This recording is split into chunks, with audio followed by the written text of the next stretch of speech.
வணக்கம். இந்திய நேரப்படி காலை 8:30 மணி செய்திகள். முதலில் தலைப்பு செய்திகளை காணலாம். அன்று பள்ளிகளில் இட்டது மதிய உணவல்ல, 100 ஆண்டு கல்வி கனவுக்கான அடித்தளம். கல்வி கண் திறந்த பெருந்தலைவர் காமராஜருக்கு முதலமைச்சர் மு.க.ஸ்டாலின் புகழாரம். உக்ரைன் போரை முடிவுக்கு கொண்டுவர ரஷ்யாவுக்கு 50 நாள் கெடு விதித்த ட்ரம்ப். நர்ஸ் நிமிஷா விவகாரம் கைமீறி போனது, உச்சநீதிமன்றத்தில் மத்திய அரசு பதில். 78% அனல் மின் நிலையங்களுக்கு மத்திய அரசு விலக்கு, காங்கிரஸ் கண்டனம். இனி விரிவான செய்திகளை காணலாம்.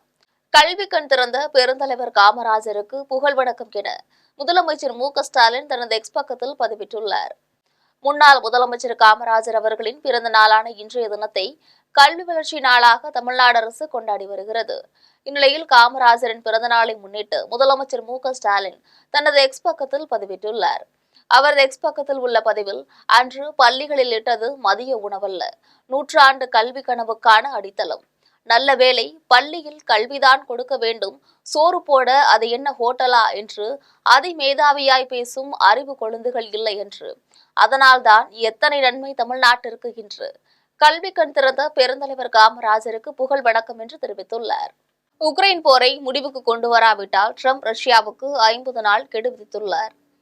உக்ரைன் போரை 50 நாட்களில் முடிவுக்கு கொண்டு வராவிட்டால் ரஷ்யா மீது கடுமையான வரிகள் விதிக்கப்படும் என அமெரிக்க அதிபர் டொனால்டு ட்ரம்ப் எச்சரித்துள்ளார். புதினின் போர் நடத்தை ஏமாற்றம் அளிக்கின்றது. அடுத்த 50 நாட்களுக்குள் உக்ரைனுடன் போர் நிறுத்தத்திற்கு புதின் ஒப்புக்கொள்ளாவிட்டால் ரஷ்யா மீது கடுமையான வரிகள் விதிக்கப்படும். எங்களுடன் ஒப்பந்தம் ஏற்படவில்லை என்றால் வரி 100% விதிக்கப்படும். மேலும் ரஷ்யாவிற்கு எதிரான போரில் உக்ரைனை ஆதரிக்க நேட்டோவிற்கு அமெரிக்கா அனுப்பும் ஆயுதங்களில் பேட்டரியாட் ஏவுகணை அமைப்புகள், பேட்டரிகள் இருக்கும் புதின் அமைதி பற்றி பேசினார். ஆனால் உக்ரைன் நகரங்களை தொடர்ந்து தாக்கியுள்ளார். இவ்வாறு ட்ரம்ப் கூறியுள்ளார். வெள்ளை மாளிகையில் பேச்சுவார்த்தைக்காக டொனால்டு ட்ரம்புடன் இணைந்த நேட்டோ பொதுச் செயலாளர் மார்க் ரூட், நான் புதினாக இருந்தால் அமெரிக்க அதிபரின் எச்சரிக்கையை பற்றி யோசித்திருப்பேன் என்றார். ஏமனில் இந்திய நர்ஸ் நிமிஷாவுக்கு தூக்கு தண்டனை விதிக்கப்பட்ட விவகாரத்தில் எந்த எல்லை வரை முடியுமோ அதுவரை முயற்சி செய்து பார்த்தும் ஒன்றும் செய்ய முடியவில்லை என மத்திய அரசு உச்சநீதிமன்றத்தில் பதில் தெரிவித்துள்ளது. கேரளாவின் பாலக்காட்டை சேர்ந்த நிமிஷா பிரியா. இவர் மேற்காசிய நாடான ஏமனில் நர்ஸாக பணிபுரிந்து வந்தார். பின் அந்நாட்டை சேர்ந்த தலால் அப்தோ மக்தே என்பவருடன் தலைநகர் சனாவில் சொந்தமாக கிளினிக் ஒன்றை தொடங்கியுள்ளார். நிமிஷாவின் வருமானம், கிளினிக்கின் உரிமம், பாஸ்போர்ட் உள்ளிட்டவற்றை பிடுங்கி வைத்துக் கொண்டு அவருக்கு தலால் தொல்லை தந்ததாக கூறப்படுகிறது. 2017 தலாலுக்கு அதிக மயக்க மருந்து செலுத்தப்பட்டதால் தலால் உயிரிழந்தார். அவரை நிமிஷா விஷ ஊசி போட்டுக் கொன்றதாக கைது செய்யப்பட்டு அந்நாட்டு சிறையில் அடைக்கப்பட்டார். கடந்த 2023 அவருக்கு அந்நாட்டு நீதிமன்றம் தூக்கு தண்டனை விதித்தது. இதை எதிர்த்து நிமிஷா தாக்கல் செய்த மேல்முறையீட்டு மனுக்களும் தள்ளுபடி செய்யப்பட்டன. நிமிஷாவுக்கு நாளை தூக்கு தண்டனை நிறைவேற்ற உத்தரவு பிறப்பிக்கப்பட்டது. இந்நிலையில் அவரின் தண்டனையை நிறுத்த கோரி நம் நாட்டு உச்சநீதிமன்றத்தில் நிமிஷா தரப்பில் தாக்கல் செய்யப்பட்ட மனு நீதிபதிகள் விக்ரம்நாத், சந்தீப் ஹேக்தா ஆகியோர் அடங்கிய அமர்வு முன் நேற்று விசாரணைக்கு வந்தது. இழப்பீடாக 8.5 கோடி ரூபாய் தர தயாராக இருந்தும் தலால் குடும்பத்தினர் அதை ஏற்க மறுத்துள்ளனர். நாட்டில் 78% நிலக்கரி மின் உற்பத்தி நிலையங்களுக்கு நச்சு வாயுவை பிரித்தெடுக்கும் காற்று மாசுபாட்டு கட்டுப்பாட்டை தொழில்நுட்பத்தை நிறுவுவதிலிருந்து மத்திய சுற்றுச்சூழல் அமைச்சகம் விலக்கு அளித்துள்ளது. நிலக்கரி போன்ற புதைப்படிவ எரிபொருள்களிலிருந்து மின்சாரம் தயாரிக்கும் போது அனல் மின் நிலையங்களில் சல்பர் என்ற நச்சுத்தன்மை வாய்ந்த துகள்கள் புகைப்போக்கி வழியாக வெளியேறும். இவை காற்றில் கலந்து காற்று மாசுபாட்டை ஏற்படுத்தும். இந்த சல்பர் டை ஆக்சைடு உமிழ்வை கட்டுப்படுத்தும் முறை புளூகேஸ் சல்பியூரி சல்பிகேஷன் என்று அழைக்கப்படுகிறது. இந்நிலையில் சுற்றுச்சூழல் அமைச்சகம் வெளியிட்டுள்ள அறிக்கையில் 10 லட்சம் அல்லது அதற்கு மேற்பட்ட மக்கள் தொகை கொண்ட நகரங்களின் 10 கிலோமீட்டர் சுற்றளவுக்கு வெளியே உள்ள அனல் மின் நிலையங்கள் இந்த முறையை நிறுவ வேண்டிய கட்டாயத்திலிருந்து விலக்கு அளிக்கப்படுவதாக தெரிவிக்கப்பட்டுள்ளது. இந்நிலையில் பொது சுகாதாரத்தை விட நிறுவனங்களின் வசதிக்கு முன்னுரிமை அளிப்பதாக அவர் சாடியுள்ளார். சுற்றுச்சூழல் அமைச்சகத்தின் முடிவுக்கு காங்கிரஸ் எம்பி கௌரவ் கோகோய் கடும் கண்டனம் தெரிவித்துள்ளார். இது சுவாச பிரச்சினைகள், இதய நோய்களுக்கு முக்கிய காரணம் என்றும் கோகோய் கூறினார்.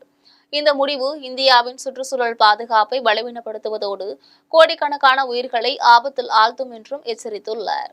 உலகை விட்டு உதிர்ந்தது என்று குறிப்பிட்டு கோவை குனியமுத்தூர் பகுதியை சேர்ந்த கலைஞர் யுவராஜா என்பவர் காய்ந்த இலையில் சரோஜா தேவி படத்தை வரைந்து அஞ்சலி செலுத்தியுள்ளார். கன்னடம், தமிழ் உள்ளிட்ட பல்வேறு மொழிகளில் நடித்த பழம்பெரும் நடிகையான சரோஜா தேவி வயது மூப்பு காரணமாக நேற்று உயிரிழந்தார். அவரது மறைவு திரைத்துறையினர் மத்தியில் சோகத்தை ஏற்படுத்தியுள்ளது. அவரது மறைவிற்கு அரசியல் தலைவர்கள் உட்பட அனைவரும் இரங்கல் தெரிவித்து வருகின்றனர். இந்நிலையில் கோவை குடியமுத்தூர் பகுதியைச் சேர்ந்த UM யுவராஜா என்ற கலைஞர் சரோஜாதேவி மறைவையொட்டி அஞ்சலி செலுத்தும் விதமாக உலகை விட்டு உதிர்ந்தது என்று குறிப்பிட்டு காய்ந்த இலையில் அவரது படத்தை வரைந்து அஞ்சலி செலுத்தினார். இன்று சரோஜாதேவி அம்மா அவர்கள் உயிரிழந்த செய்தியை கேட்டு மிகவும் வேதனை அடைந்தேன்.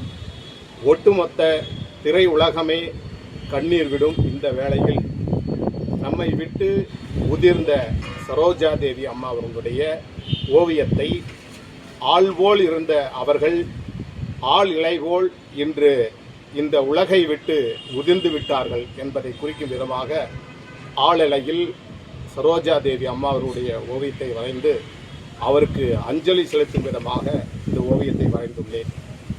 அவரை இழந்து வாடும் திரையுலகத்தினருக்கும் அவரது குடும்பத்தினருக்கும் ஆழ்ந்த அனுதாபங்களையும் வருத்தங்களையும் தெரிவித்துக் கொள்கின்றேன்.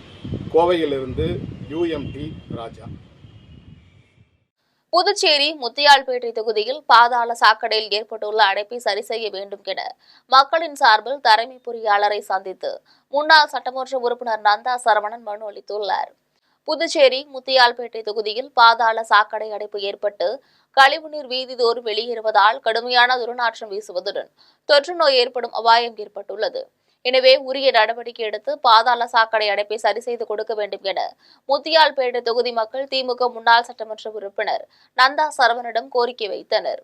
மக்கள் வைத்த கோரிக்கையின் அடிப்படையில் முத்தியால்பேட்டை தொகுதி மக்களுடன் பொதுப்பணித்துறை தலைமை பொறியாளர் அலுவலகத்திற்கு வந்த திமுக முன்னாள் சட்டமன்ற உறுப்பினர் நந்தா சரவணன் தலைமை பொறியாளரை சந்தித்து திமுக சார்பில் மனு அளித்துள்ளார். மனு அளித்த பின்னர் முன்னாள் சட்டமன்ற உறுப்பினர் நந்தா சரவணன் செய்தியாளர்களிடம் தெரிவிக்கையில், இந்த பாதாள சாக்கடை பிரச்சனை இன்னைக்கு இல்லை, வந்து அடைப்பு வந்து உடனடியாக ஓவர்ஃப்ளோ ஆன உடனே நான் ஃபோன் பண்ணுவோம். 2 நாள் வந்து சரி பண்ணுவாங்க. 3ஆவது நாள் திருப்பி அந்த அடைப்பு வரும். இதுக்கு என்ன முழு காரணம் அப்படின்னாக்கா பல ஆண்டுகளாக அந்த இடம் வந்து தூர் வராமல் இருக்குது. தூர் வாரத்தை வந்து இவங்க தள்ளி போட்டே இருக்கிறாங்க. இப்போதைக்கு டவுனில் தூர் வர்ற மாதிரி புத்தல்பேட்டை தொகுதி முழுக்க தூர் வர சொல்லி நாங்கள் கேட்டுருந்தோம். அதே மாதிரி நவீன இயந்திரம் கொண்டு தூர் வாரன்னு சொல்லிட்டு உறுதி அளிச்சிருக்காரு. அந்த உறுதியின் பிரகாரம் நாங்கள் வந்து என்ன பாதிப்பு வீட்டுக்கு ட்ரைனேஜில் என்ன பாதிப்பு ஓவர்ஃப்ளோ ஆகி சாக்கடை ஃபுல்லாக ரோட்டில் நின்று நோய் வந்து கொசுத்தொல் அதிகம் மக்கள் பயங்கரமாக பாதிக்கப்படுறாங்க. இதெல்லாம் பாதிக்கப்பட்ட மக்களோட வந்து நாங்கள் மனு கொடுத்துருக்கோம். 2வது முறையாக கொடுத்துருக்கீங்க. 6 மாதத்துக்கு முன்னாடி இதே மாதிரி ஒரு மனு கொடுத்தோம். நடவடிக்கை எடுக்கிறேன்னு சொன்னாங்க. நடவடிக்கை எடுத்தாங்க. ஆனால் அது நிரந்தர தீர்வு கிடையாது. இன்றைக்கி நாங்கள் வந்து மனு கொடுக்கறது வந்து நிரந்தர தீர்வு காண வேண்டும், தூர் வார வேண்டும், நவீன இயந்திரங்களை கொண்டு நிரந்தர தூர் வார வேண்டும். எப்படி டவுனில் செய்கிறீங்களோ அதே மாதிரி எங்கள் தொகுதி ஃபுல்லாக செய்யுங்க, முத்தல்பேட்டை தொகுதி முழுக்க செய்யுங்க அப்படின்னு சொல்லி கோரிக்கை வைக்கலாம். அதை ஏற்றினாரு. உடனே நடவடிக்கை எடுக்கிற பட்சத்தில் திண்டுக்கல் மாவட்டம் சின்னாலப்பட்டி தனியார் மேல்நிலைப் பள்ளியில் இளைஞர் பாராளுமன்ற தேர்தல் நடைபெற்றது. திண்டுக்கல் மாவட்டம் சின்னாலப்பட்டியில் செயல்படும் சேரன் வித்யாலயா மெட்ரிக் மேல்நிலைப் பள்ளியில் பயிலும் மாணவர்களுக்கு சேவை மனப்பான்மை, மனிதநேயம், நேர்மையான அரசியல், வாக்களிப்பதன் கடமை உள்ளிட்ட மும்மத விழாக்களை சிறப்பாக கொண்டாடுவது குறித்த நிகழ்ச்சிகளை பள்ளி நிர்வாகம் சிறப்பாக செயல்படுத்தி வருகிறது. அதன்படி பள்ளியில் இளைஞர் பாராளுமன்ற தேர்தல் கடந்த 25 வருடங்கள் நடைபெற்று வருகிறது. 8ஆம் வகுப்பு முதல் 12ஆம் வகுப்பு வரை பயிலும் மாணவர்கள் தேர்தலில் போட்டியிட அனுமதிக்கப்பட்டுள்ளனர். இந்த வருடத்திற்காக பள்ளியில் பாராளுமன்ற தேர்தலை முன்னிட்டு கடந்த 2ஆம் தேதி தேர்தல் அறிவிப்பு வெளியானது. 3ஆம் தேதி மற்றும் 4ஆம் தேதி வேட்புமனு தாக்கல் நடைபெற்றது. இதில் பள்ளியின் பிரதமர், துணை பிரதமர், சபாநாயகர், இளைஞர் நலன்துறை அமைச்சர், போக்குவரத்து துறை அமைச்சர் உட்பட 12 பதவிகளுக்கு 88 பேர் மனு தாக்கல் செய்தனர். அதனைத் தொடர்ந்து பிரச்சாரத்தை முடித்த பின்னர் 14ஆம் தேதி பள்ளியில் உள்ள 4 அறைகளில் வாக்குப்பதிவு நடைபெற்றது. 3ஆம் வகுப்பு முதல் 12ஆம் வகுப்பு வரை பயிலும் மாணவர்கள் தங்களுக்கு ஒதுக்கப்பட்ட நேரங்களில் வாக்குப்பதிவு நடைபெறும் இடத்திற்கு சென்று 12 பதவிகளுக்கு போட்டியிடும் வேட்பாளர்களுக்கு வாக்களித்தனர். தேர்தலுக்கான ஏற்பாடுகளை பள்ளியின் தாளாளரும் மற்றும் நிர்வாக அறங்காவலருமான சிவக்குமார், பள்ளி முதல்வரும் அறங்காவலருமான திலகன் தலைமையில் தேர்தல் கண்காணிப்பாளர்கள் சிறப்பாக செய்திருந்தனர். புதுச்சேரி முன்னாள் சபாநாயகர் சிவக்கொழுந்து காங்கிரசிலிருந்து விலகி முதலமைச்சர் ரங்கசாமி முன்னிலையில் என்ஆர் காங்கிரஸில் இணைந்தார். புதுச்சேரியில் கடந்த காங்கிரஸ் கட்சியில் சபாநாயகராக இருந்த சிவக்கொழுந்து அக்கட்சியிலிருந்து விலகி ஆளும் என்ஆர் காங்கிரஸ் கட்சியில் இணையும் விழா லாஸ்பேட்டையில் நடைபெற்றது. விழாவின் சிறப்பு விருந்தினராக கலந்து கொண்ட முதலமைச்சர் ரங்கசாமி முன்னிலையில் முன்னாள் சபாநாயகர் சிவக்கொழுந்து தன்னை என்ஆர் காங்கிரஸில் இணைத்துக் கொண்டார். அதனைத் தொடர்ந்து லாஸ்பேட்டையில் அமைக்கப்பட்டுள்ள என்ஆர் காங்கிரஸ் அலுவலகத்தை முதலமைச்சர் ரங்கசாமி திறந்து வைத்தார். நிகழ்ச்சியை தொடர்ந்து முன்னாள் சபாநாயகர் சிவக்கொழுந்து செய்தியாளர்களை சந்தித்து பேசினார். அப்போது லாஸ்பேட்டை தொகுதியை என்ஆர் காங்கிரஸ் கோட்டையாக மாற்றி காட்டுவோம் என்றும், கடந்த காங்கிரஸ் கட்சியில் சபாநாயகராக இருந்த நீங்கள் என்ஆர் காங்கிரஸ் கட்சியில் இணைந்தது ஏன் என கேட்டதற்கு கடந்த கால நிகழ்வுகள் வேண்டாம் என மறுப்பு தெரிவித்தார். இளைஞர்கள் மற்றும் மாணவர்கள் போதைப் பொருட்களை பயன்படுத்துவதை விட செல்போன் பயன்பாடு என்ற முறைகேடான சமூக வலைதளங்களில் சிக்கி சீரழிந்து வருகின்றனர் என்று திம்மாவரத்தில் செயல்படுகின்ற எஸ்டி பால்ஸ் பள்ளியில் நடைபெற்ற நிகழ்ச்சியில் கவிஞர் மனுஷபுத்திரன் வேதனை தெரிவித்தார். செங்கல்பட்டு மாவட்டம் திம்மாவரத்தில் செயல்படும் எஸ்டி பால்ஸ் பள்ளியில் போதைப் பொருள் எதிர்ப்பு குறித்து விழிப்புணர்வு ஏற்படுத்தும் வகையில் உலக சாதனை நிகழ்ச்சி நடைபெற்றது. நிகழ்ச்சியில் கவிஞரும் புலவருமான மனுஷபுத்திரன் பங்கேற்று இளைஞர்கள் மற்றும் பள்ளி மாணவர்களிடையே உரையாற்றினார். அப்போது போதைப் பொருட்கள் பயன்படுத்துவது அதிகரித்து வரும் நிலையில் தற்போது செல்போனில் உள்ள பல்வேறு முறைகேடான சமூக வலைதளங்களில் மாணவர்கள் சிக்கி பெரும் போதை வஸ்திற்கு அடிமையாகி வருகின்றனர் எனவும், செல்போன் பயன்பாட்டில் உள்ள பல்வேறு நல்ல சமூக வலைதளங்களை மாணவர்கள் அறிந்து அதனை பயன்படுத்திக் கொள்ள வேண்டும் என்றும், மாணவர்கள் சிறுவயது முதலே செல்போனில் உள்ள அறிவில் சார்ந்த சமூக வலைதளங்களை பார்ப்பது, நல்ல புத்தகங்களை தொடர்ந்து படிப்பது, எழுதுவது உள்ளிட்ட பயிற்சிகளை தொடர்ந்து மேற்கொண்டால் எந்த இடத்திலும் மாணவ மாணவிகள் முதலிடம் பிடித்து தனித்துவமாக சாதனை படைக்கலாம் என்று மனுஷபுத்திரன் அறிவுரை வழங்கினார். குடியிருப்பு பகுதியில் செல்போன் டவர் அமைப்பதற்கு எதிர்ப்பு தெரிவித்து வேறு இடத்தில் செல்போன் டவரை அமைக்க வேண்டும் என மாவட்ட ஆட்சியரை சந்தித்து பொதுமக்கள் கோரிக்கை மனு அளித்தனர். கன்னியாகுமரி மாவட்டம் குவசேகரம் அடுத்த வெண்டலிகோடு பகுதியைச் சேர்ந்த மக்கள் நாகர்கோவிலில் மாவட்ட ஆட்சியரை சந்தித்து புகார் மனு ஒன்றை அளித்தனர். அதில் தாங்கள் வசிக்கும் பகுதியின் அருகே செயல்பட்டு வரும் செல்போன் டவரால் மக்கள் கடுமையாக பாதிக்கப்பட்டு வருகின்றனர் என்றும், தற்போது அந்த செல்போன் டவரை அங்கிருந்து இடமாற்றம் செய்து தங்களது குடியிருப்பு பகுதியில் கொண்டு வர முயற்சி செய்கின்றனர் என்றும், இதனால் குழந்தைகள் மற்றும் வயதானவர் நோய்வாய்ப்படும் நிலை ஏற்படுகிறது என்றும் தெரிவித்தனர். மேலும் விவசாய நிலங்கள் பாதிக்கப்பட்டு விவசாயிகளுக்கு இழப்பு ஏற்படுகிறது எனவும், செல்போன் டவரால் மக்கள் பல்வேறு பிரச்சினைகளை சந்திக்கின்றனர் எனவும் தெரிவித்த அவர்கள், குடியிருப்பு பகுதியில் அமைக்க முயற்சி செய்யும் செல்போன் டவரை வேறு பகுதியில் அமைக்க நடவடிக்கை எடுக்க வேண்டும் என மனுவில் பொதுமக்கள் தெரிவித்தனர். ஆனா அந்த இடத்துல உள்ள பெண்களுக்கு, கர்ப்பிணி பெண்கள் எல்லாரும் பாதிக்கப்படுவாங்க. அதனால நீங்க அதை கொஞ்சம் தள்ளி மாற்றி அமைக்கணும். எதுக்காக நாங்க கலெக்டர் ஆபீஸ் வந்திருக்கோம். குடியிருப்பு பகுதியில இருந்து கொஞ்சம் தள்ளி நீங்க அதை அமைச்சு தாருங்க. எல்லாருக்கும் அது தேவைதான், நாங்க வேண்டான்னு சொல்லல. ஆனா இருக்க இடத்துல இருந்து கொஞ்சம் மாற்றி தள்ளி வச்சு தாருங்க. நெருக்கமா பிள்ளைகளுக்கு பாதிப்பு இருக்கு, பெண்களுக்கு, கர்ப்பிணி பெண்களுக்கு பாதிப்பு இருக்கு. அதனால நீங்க அதை கொஞ்சம் மாற்றி வச்சா நல்லது. இன்னைக்கு கலெக்டரை பார்க்கறதுக்கு கலெக்டர் ஆபீஸுக்கு வந்திருக்கோம். போரூர் அருகே உணவு டெலிவரி செய்யும் இளைஞரை தாக்கிய வாடிக்கையாளர் வசதி படைத்தவர் என்பதால் வாடிக்கையாளருக்கு சாதகமாக காவல்துறையினர் பேசுவதாக பாதிக்கப்பட்ட நபர் குற்றம் சாட்டியுள்ளார். சென்னை போரூர் அடுத்த கொளப்பாக்கம் பகுதியை சேர்ந்த பார்த்திபன் என்பவர் தனியார் உணவு டெலிவரி செய்யும் நிறுவனத்தில் பணி செய்து வருகிறார். இந்த நிலையில் வழக்கம் போல தனக்கென வந்த ஆர்டரை டெலிவரி செய்ய போரூர் மங்களா நகர் சென்ற போது தாமதமாக வந்ததாக கூறி டெலிவரியை கேன்சல் செய்து உணவை ஆர்டர் செய்த வாடிக்கையாளர் வாங்க மறுத்துள்ளார். இதனையடுத்து இருவருக்கும் வாக்குவாதம் ஏற்பட்டதை அடுத்து ஆர்டர் செய்து பணத்தை பார்த்திபன் திரும்ப பெற்றார். இதனிடையே தனது ஐடி பிளாக் செய்திருப்பதை கண்டு அதிர்ச்சியடைந்த பார்த்திபன் வாடிக்கையாளரிடம் சென்று கேட்டபோது உணவு டெலிவரி ஊழியர் பார்த்திபனை அடித்துள்ளார். உடனே பார்த்திபன் காவல் கட்டுப்பாட்டு அறைக்கு இது குறித்து தகவல் தெரிவித்தார்.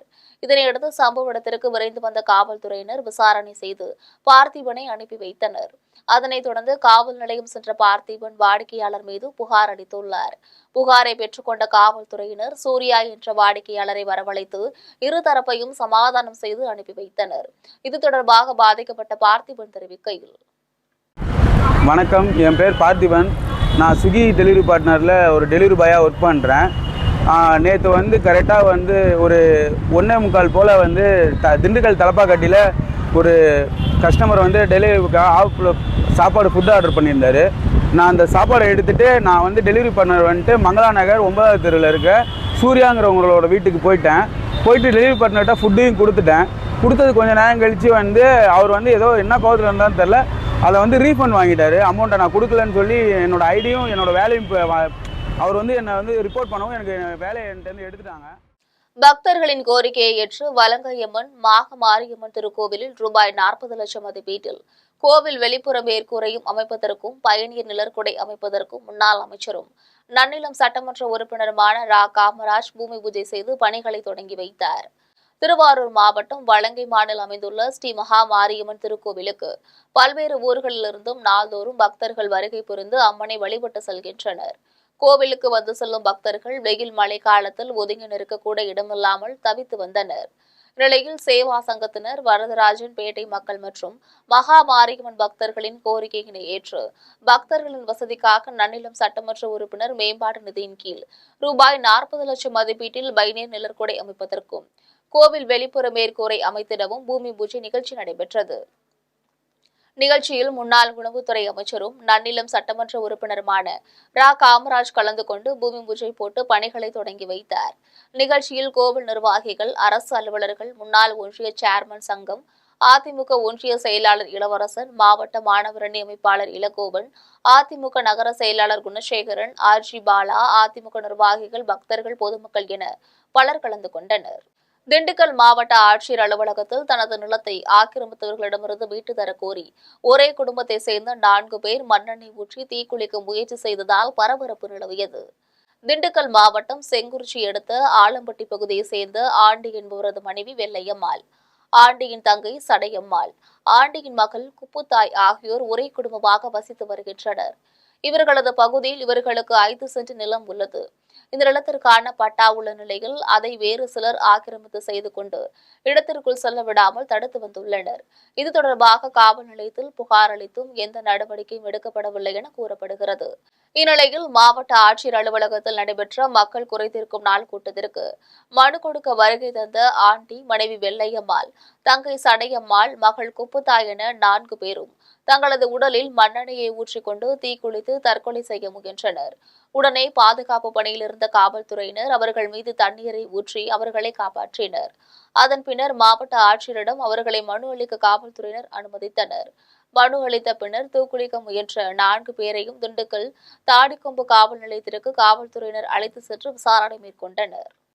காட்டுமன்னார் கோவில் அடுத்த ரெட்டியூர் கிராமத்தில் அமைந்துள்ள ஸ்ரீ விஷாலட்சுமி அம்பிகா சமேத விஸ்வநாத சுவாமி திருக்கோவிலின் கும்பாபிஷேக விழா வெகு விமரிசையாக நடைபெற்றது.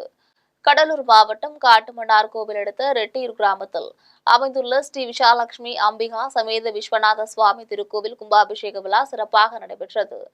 விழாவின் முன்னதாக 12ஆம் தேதி மாலையில் முதல் காலை யாக பூஜையும், 13ஆம் தேதி காலையில் 2ஆம் காலை யாக பூஜையும், அன்றிரவே 3ஆம் காலை யாக பூஜையும் நடைபெற்றது.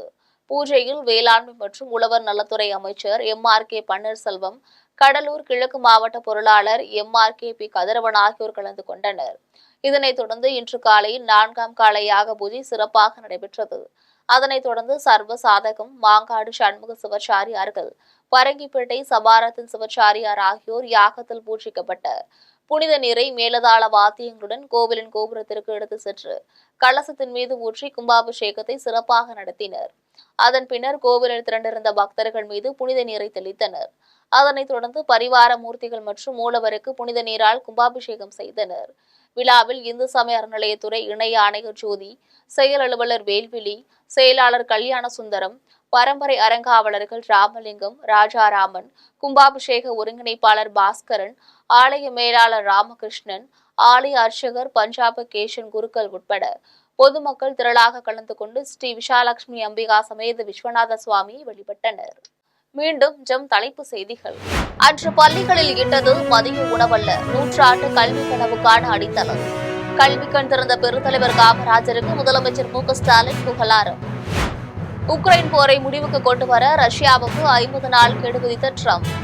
நர்ஸ் நிமிஷா விவகாரம் கைமீறி போனது, உச்சநீதிமன்றத்தில் மத்திய அரசு பதில். 78% அனல் மின் நிலையங்களுக்கு மத்திய அரசு விலக்கு, காங்கிரஸ் கண்டனம்.